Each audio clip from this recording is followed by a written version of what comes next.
노인이 질병에 걸리고 노인이 상실감이 오고 노인이 우울감이 오고 노인이 사회적으로 고립이 된 걸 어떻게 풀어줘요. 근데 늘 불쌍한 사람들로 낙인을 지켜버리니까 이들은 늘 고개 숙이고 사는 분들이 돼 있더라. 근데 사실은 노인들에게도 인권이라는 게 있기 때문에 기저귀를 채우고 자기의 어떤 치부를 다 보이는 게 굉장히 참 수치스럽거든요.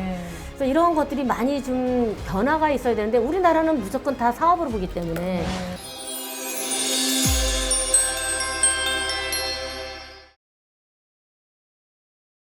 오늘 오서진 교수님 나오셨습니다. 오늘은 어떤 주제로 또 이제 좋은 말씀 좀 해주실까요? 제가 이제 항상 사회 문제만 계속 얘기를 했는데 네. 오늘은 그 이제 인구 문제에 대해서 또 한번 또 여러분들에게 네. 제가 아는 지식 선에서 좀 전달을 해드릴까 합니다. 네. 인구 문제 요즘에 진짜 좀 심각하다. 막. 우리 그 세계적으로 인구가 좀 증가되고 있을까요? 감소되고 있을까요?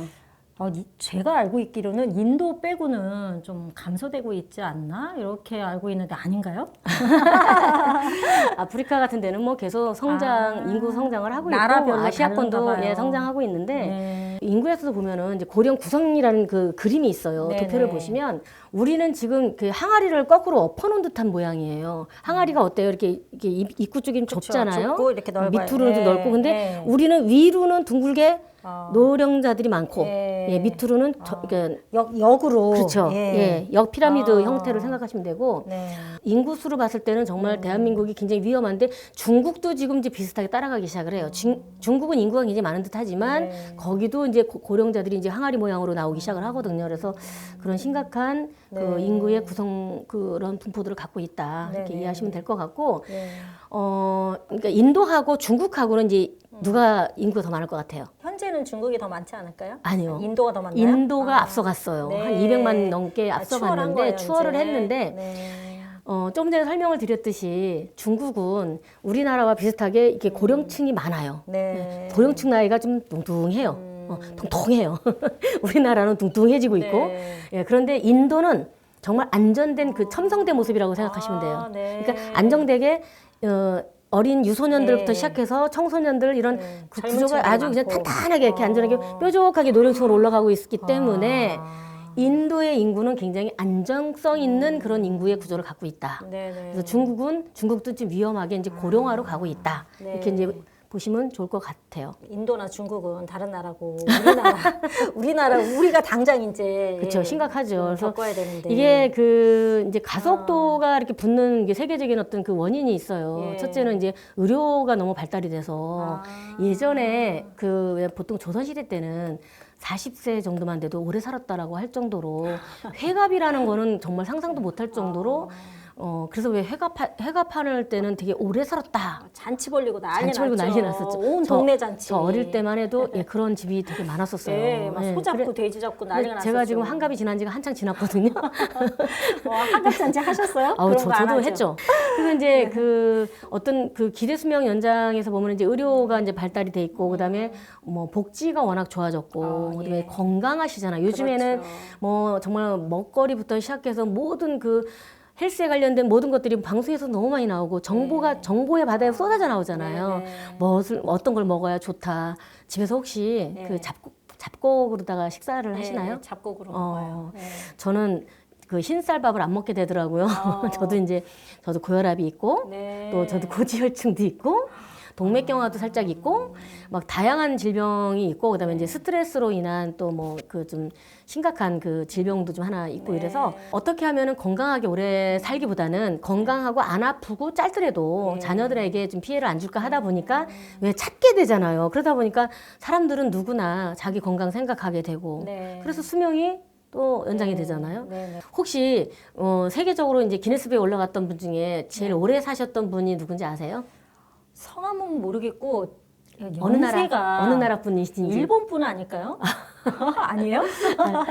세계 최고령자는 이제 장 카르망이라고 이제 그 프랑스 분이에요. 분인데, 네 우리나라도 보면은 굉장히 연세가 많다라고 사실은 연세가 나와는 있지만 이거를 이제 그 세계에서는 인준하지 않는 게 우리나라 주민등록법이 62년대 도입이 됐어요. 네. 그러니까 그전에는 만들어진 게 이제 결국은 뭐 언년이 갓난이 뭐 이랬던 이름들이 많았잖아 할머니들이. 맞아요. 예, 그럼 언제 태어나시오? 그러면은 뭐 나는 뭐 언제 태어났디야? 그러면 이제 다리 밑에 그 주워 왔어. 대충 뭐 연령을 막 예측을 했기 때문에 정확하지는 않는 데이터이기 때문에 그런 이제 보건복지부도 거의 이제 포기한 그런 연령층인데 이 말씀을 왜 드리느냐면 자 그분이 태어났을 때가 장카르마 할머니가 태어났을 때 1895년. 네. 예, 우리나라 을미사변 때, 을미사변. 그때 태어나셨어요. 그래서 그분이 태어나셔서 우리나라 역사를 봤을 때는 정말 많은 거를 다 체험하시고 1997년 IMF 터졌을 때 이제 돌아가셨단 말이에요. 네. 그러면 자, 그분이 살아생전에는 나는 한 세대를 살면서 많은 걸 다 봤네? 근데 프랑스란 나라는 그렇게 많은 그 질곡진 어떤 변화가 없었어. 네. 다행히도. 네. 거기는 1800년대에도 카페 문화가 있었고, 거기 마이카 시대가 또 있었고, 네. 우리나라는 뭐 굉장히 비난했고, 그냥 어려운 시대였지만, 근데 우리나라는 장카르마 할머니가 한국에 태어났다면, 정말 못 볼 거 안 볼 거 다 본 그런 시대에 있을 수도 있겠죠. 네. 이렇듯이 지금 생존에 계시는 100세 되신 분들과 그다음에 지금 뭐 10대들 그다음에 뭐 더 어린 유아기들까지도 같이 공기를 마시고 같이 한 공간에서 우리가 대한민국이라는 공간에 살고 있잖아요. 네. 그렇죠? 그러기 위해서는 각 세대별로 이제 이런 그 인구 구도가 좀 잘 맞춰서 서로 소통을 해야만 이제 행복하게 살 수 있는 건데 네, 네. 그럼 어떤 방법이 있느냐? 네. 제가 늘 주장하는 거예요. 저는 학사가 4개가 있거든요. 네, 열렬하게 사셨네요. 열렬하게 전공을 했는데 네. 정말 그동안에 막 그 청소년 학도 전공을 했고 아동도 전공을 했고 사회복지도 전공 이제 노인복지지만 전공을 했지만 관광학과 전공을 한 게 제일 행복하다고 생각이 들어요. 야, 관광학을 가니까 눈이 번쩍 띄어지는 거예요. 네. 사회복지에서는 제가 이제 노인복지학을 전공하다 보니까 네. 야, 노인의 이 4가지 고통에 대해서 어떻게 우리가 네. 풀어줄 것이냐. 어떻게 풀어? 못 풀지.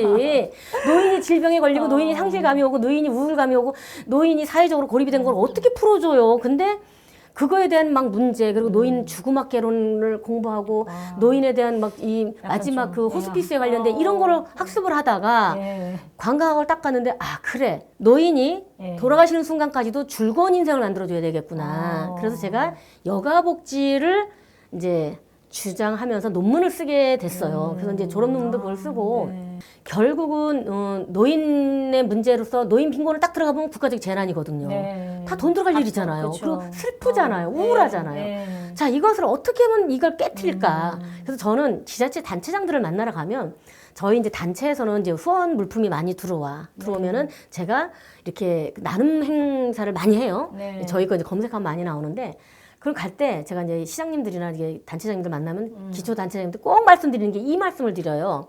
절대로 사각지대란 단어 쓰지 마세요. 소외계층이란 단어 쓰지 마세요. 그 지역에 있는 어르신들이 나오셔서 함께 할 수 있는 더불어 할 수 있는 예를 들어서 뭐 여의도에 뭐 누구누구 주민들과 함께하는 어떤 행사 이러면은 그 소외계층에 계신 어르신이라도 당당하게 나와서 뭔가를 할 수 있는데 맞아요. 늘 불쌍한 사람들로 네. 낙인을 지켜버리니까 이들은 늘 고개 숙이고 사는 분들이 돼 있더라. 그래서 사회적으로 우리는 즐거운 여가복지를 할 수 있는 걸 하자라고 이제 계속 제가 확산을 해 나왔었죠. 네. 자, 그리고 이 분들이 노후를 맞이할 때까지 사실은 보세요. 지금 고령층들을 보면은 자녀 양육했죠. 네. 자기 부모 세대를 부양을 했단 부양했어요. 말이에요. 맞아요. 그리고 자기 노후 준비 전혀 못했어요. 네. 이거는 또 누구 책임이냐? 국가 정책적인 책임도 커요. 자, 정치하시는 분들이 맨날 TV에서 토론하고 쌈박질을 좀 그만하시고요. 부탁 좀 드릴게요, 제발. 왜냐하면 정책적으로 국민들이 노년이 됐을 때 어떻게 살아갈 것인가를 젊어서부터 체계적으로 사회 보장제도를 좀 만들어 놨어야 되는데 예, 물론 뭐 공무원들이라든가 교직원들이나 군인연금 이런 분들은 뭐 괜찮아요, 해당이 그나마. 안 되겠지만 예. 일반 국민들은 정말 혜택이 없어요. 그래서 아무 대책 없어요. 정말 이거 네. 정말 무자비해요. 그래서 지금 그 파벌 싸움 좀 그만들 하시고 그게 2년째 갈등을 유발을 시킨 분들이잖아요. 네. 그분들이 또 가까이 또 다 여의도에 계시지 않습니까? 그래서 정말 제가 정말 부탁드릴게요. 이제 국민들의 행복 지수를 좀 높이기 위해서도 그분들의 그 정책적인 거의 실패 요인이 역대 정권이 다 그래 왔잖아요. 네. 이제라도 우리는 정말 다시 다시 되돌려서 좀 정신을 좀 다시 차려야 되지 않을까. 네, 네. 언제까지 우리 이렇게 싸우고 살 건지. 그러니까요. 예. 그래서 노인 지금 빈곤 문제 이거 우리나라도 심각해요. 그래서 일이잖아요. 또 우리가 이것도. 성공된 노화를 맞이하기 위해서는 예. 정말 경제적인 요소가 가장 큰 아주 그냥 정말 요건이잖아요. 경제적인 게 없이 어떻게 우리가 그 사람이 성공된 노화라고 할 수 있겠어요. 그래서 경제적인 것도 뒷받침이 돼야 하고 건강한 거. 제가 한 10여 년 전에 일본에 있는 나라현이라는 데를 갔는데 매주 수요일마다 거기는 그 체육공원에 노인들이 나와서 그 노인들 게이트볼을 치고 계시더라고요. 근데 나오면은 거기를 참석을 하면은 2,000엔을 주시는 거예요. 정부에서 지원. 2,000엔? 우리나라 돈은 한 뭐 10배 정도 되니까. 2,000엔을 지급을 받고 도시락을 받고 가는데 오전 내내 거기 와서 그 운동하고 가시는 게 그분들한테는 노년에 굉장히 좋은 학습이 된 거예요. 응? 근데 우리나라는 어때요? 요양병원에 가시려면 등급이 나와야 되잖아요. 그러니까 그냥 좀 조금 시원찮으면은 등급을 내기 위해서 정말 말도 안 되는 행위들이 막 벌어지고 있는데 거기는 기저귀를 탈기저귀화해서 제가 가본 요양시설은 90.3세 평균 연령 기저귀 차는 어르신이 하나도 없었어요. 다 배변 훈련을 시키고 그리고 자율적으로 이렇게 운동을 해서 근력 운동 다 시켜서 스스로 움직일 수 있게끔. 근데 사실은 노인들에게도 인권이라는 게 있기 때문에 기저귀를 채우고 자기의 어떤 치부를 다 보이는 게 굉장히 참 수치스럽거든요. 그래서 이런 것들이 많이 좀 이렇게 변화가 있어야 되는데 우리나라는 무조건 다 사업으로 보기 때문에 노인에 대한 노인에 대한 사업으로 보기 때문에 그런 슬픈 문제도 있고 그래서 노인이 요즘에 뭐 그런 얘기도 나오더라고요. 뭐 노인 연령을 이제 상향 조정하자. 저는 적극 찬성이에요. 저도 이제 곧 65세지만 65세를 노인으로 한정 짓기에는 지금 너무 젊은 연령들이 됐어요. 그래서 지금 너무 젊어 보이세요. 그쵸. 60대 중반이라고 누가? 그래서 사실은 너무 갑자기 막 70대로 올리는 거는 조금 너무 좀 이제 이게 그 연령층들이 닥친 분들은 또 엄청난 이제 저항이 일어날 것 같고 적당한 연령들은 한 68세 정도가 적당하지 않을까. 그래서 상향 조정하는 게 좀 맞다라고 보고 우리가 원천적인 해법을 제시하기 위해서는 어떻게 하면 그럼 우리가 이 문제를 좀 해결할 것이냐. 우선은 격대가 만나는 게 좋아요. 격대가 뭐냐면은 한 세대를 건너뛴. 예. 그러니까 예를 들어서 이제 엄마 아빠랑 만나서 이렇게 자녀들과 어딜 가면은 좀 이렇게 충돌이 좀 많이 있지만 할아버지 할머니와 손자가 만났을 때 충돌이 좀 작아지잖아요. 그래서 그렇듯이 충돌이 작아질 수 있는 그런 격대끼리 만나서 여행도 하고 그게 꼭 가족 아니래도 되거든요. 특히나 이제 전라남도 강진군에 가면은 그 2024년도에 보면은 뭐 반값 관광의 해를 이제 선포를 해서 또 행사도 많이 하고 그러는데 굉장히 많이 그런 걸 홍보를 해요. 자, 그런 곳에 예를 들면 청년들과 노년들이 함께 여행을 가는 거야. 가서 우리들의 청년들은 이러이러한 애로점이 있고 노년들한테는 이러이러한 애로점이 있다는 걸 여행하면서 서로 저녁이면 토론도 하고 이게 지자체에서 그런 여가 프로그램을 좀 많이 만들어야 돼요. 그리고 여가 프로그램을 많이 만들어서 세대 간에 서로 이제 소통이 될 격대지만 소통이 되다 보면 이제 단대에 들어와서 서로 소통이 될 수밖에 없거든요. 그래서 약간 그 가족 간의 갈등이 심화가 됐기 때문에 결혼을 안 하겠다. 이런 세대가 늘어났다면 그래 우리가 생각을 좀 바꿔서 가족이라는 행복한 구성원들이구나로 생각이 전환이 돼서 또 결혼도 해야 되겠구나. 나도 결혼을 해서 내 가족 구성원이 또 생겨나야 행복한 거구나. 이런 것들이 많이 알려졌으면 좋겠어요. 저는. 네. 그래서 요즘에는 이제 뭐 해마다 보면은 인구 소멸 지역이라는 걸 또 막 이제 발표를 해요. 보면은 빨갛고 막 주황 색깔 이런 지역이 막 나오잖아요.